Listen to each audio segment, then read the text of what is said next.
Thank you everybody for joining me here on a Perezpective review of 11/22/63, the Hulu original miniseries based on the novel by Stephen King of the same name. Today we'll be discussing episode 6 of this show, Happy Birthday Lee Harvey Oswald. And I'll just like to say, continue saying it because it's been something I've been saying. It's in the beginning.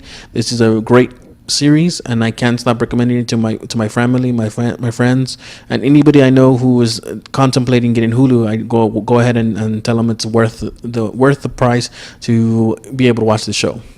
So we begin with the episode where the time jump to October 16, 1963, and we see that it is a month away from, a little bit more than a month away from the day that Lee will attempt to assassinate JFK, and we can see that things have changed for everybody. Starting with Oswald, we see that he has started a job, or he has received a job there at the Dallas Book Depository, and it is the same one where he will be taking a shot at JFK.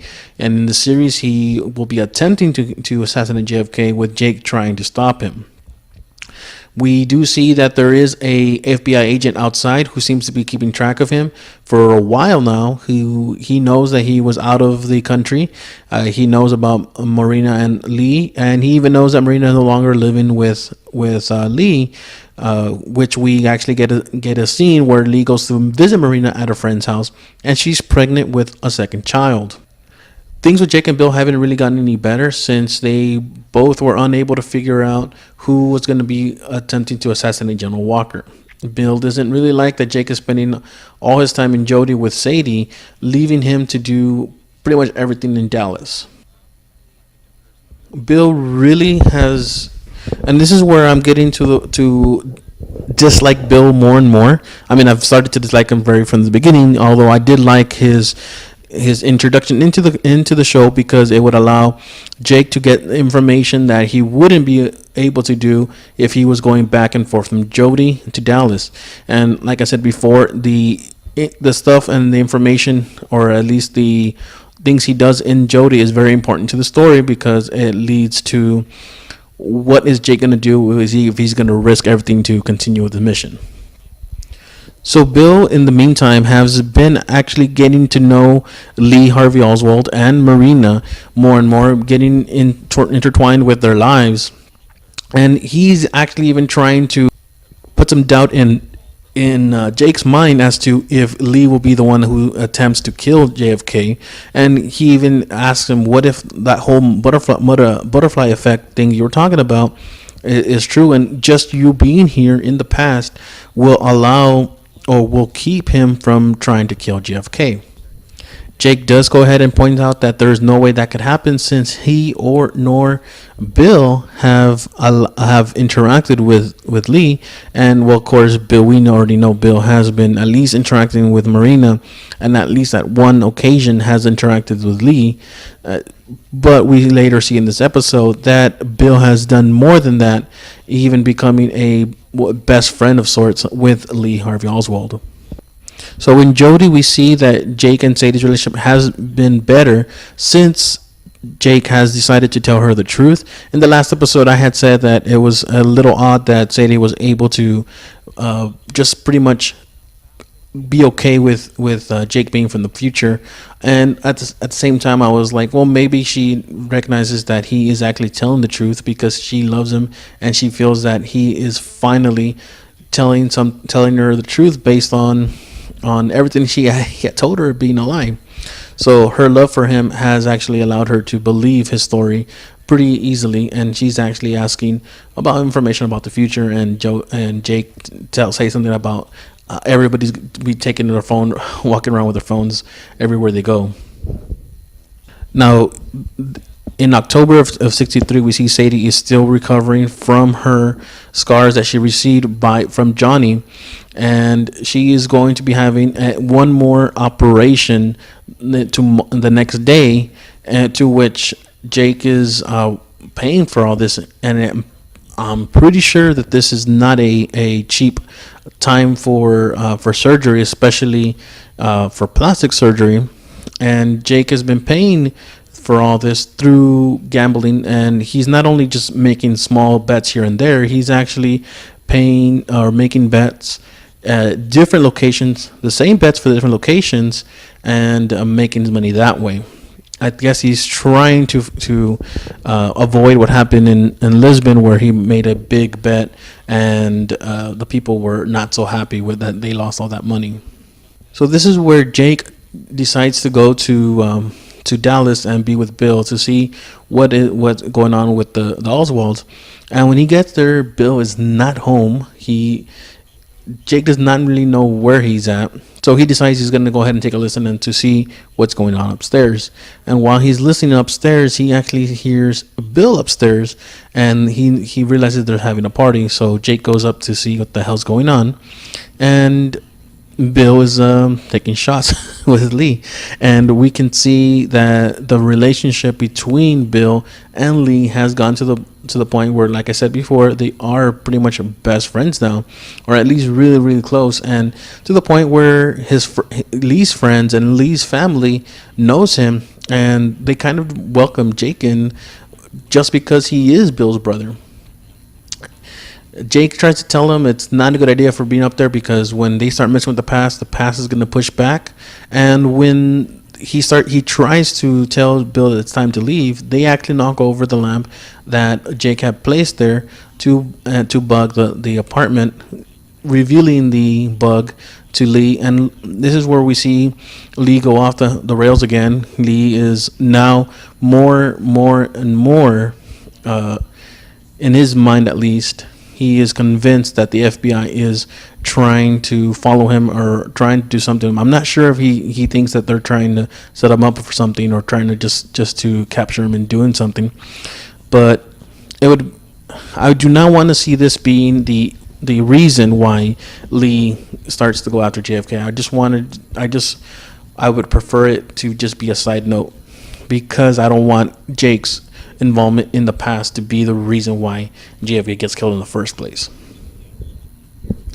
So after this, we see Jake still tries to get Bill to leave. Bill is not going to leave, so Jake leaves, goes downstairs without him, and while he's looking outside, he does see that Bill is kissing Marina. So now we have to ask ourselves, whose baby is Marina carrying? Bill and Jake get into a fight, and it is very, very confrontational.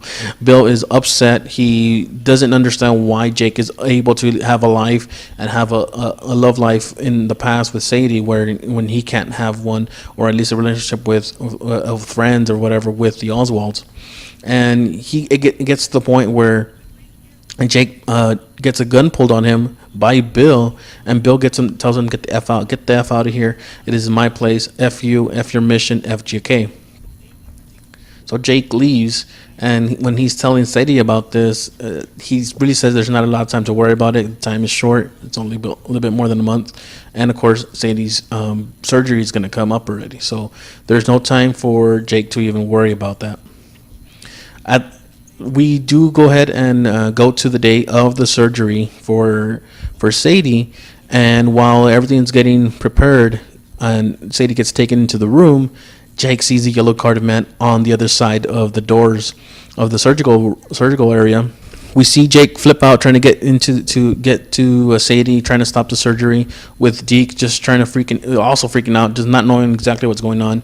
And Jake is actually able to get to Sadie and stop the surgery from happening, where the surgery team reacts by saying that she would not have been receiving enough oxygen during the surgery, was pretty much nothing but nitrous oxide, which I'm pretty sure would have killed Sadie during the operation.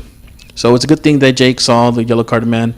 It helped keep Sadie from dying.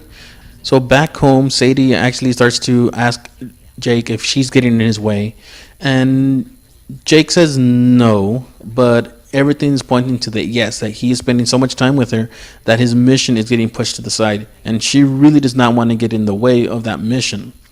So Jake has to go and deal with Bill, and when he spies on Bill, he's actually on the porch sitting with Oswald once again, being the best friend that Oswald doesn't have right now.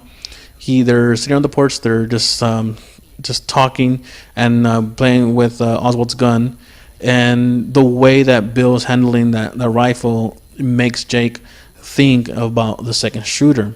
So he has to come up with a way to keep Bill from being part of the conspiracy or being part of Oswald's plan. So he decides that he's going to trick Bill into going to the hospital with him, where he has actually spoken to the doctors into committing him. And of course, once he starts getting tackled, he starts talking about Jake being from the future, not from being there, and it just leads to the credibility that Jake is there to commit his brother, who thinks he's from the future. Bill's fighting does not help his situation there.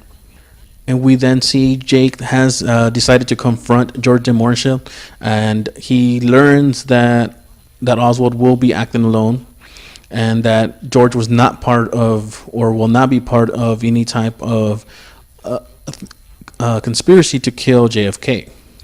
So with this information, with George telling him that he has nothing to do with the assassination attempt, Jake decides that it's time to go ahead and take out Lee, and he decides to call Sadie first. And he does this kind of stupid little thing where he proposes over the phone.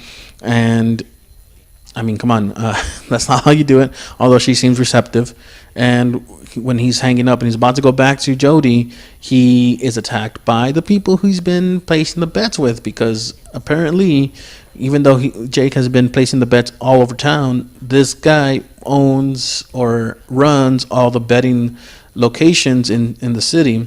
And so he's been taking a lot of money from this man who does not take lightly to it. So he makes an example out of Jake, and Jake says he'll give him the money, and of course he will, but not before getting the snot beat out of him and ending up in the hospital. Jake is in a pretty bad location here. We don't know what's going to happen with Jake, how long he's going to be in the hospital, and Sadie even asked what's going to happen with him. The doctor does not give an answer, so I'm pretty sure that Sadie's going to have to jump in. Sadie's going to have to help Jake in this mission, and we do not know what the past is going to do to mow him down or to take him out or to try to stop him, and we'll see. We only have 2 episodes left, and I'm anxious to see the next episode. I'm pretty sure the next episode will be the assassination attempt, with the final episode being the repercussions of what happens after they stop Lee, or they attempt to stop Lee from killing JFK, and with Jake coming in back to the future. So yeah, what do you guys think of this episode? Let me know what you guys think. Give comments on the video. Leave comments, or you can tweet at me on Twitter. You can message me on Facebook, Instagram, at Perezpective. You can also find my videos at nerdfeed.com, where we can also find all the other videos of the Let's Chat team. All right, guys, we'll leave it there. We'll see you guys next week. Have a good one.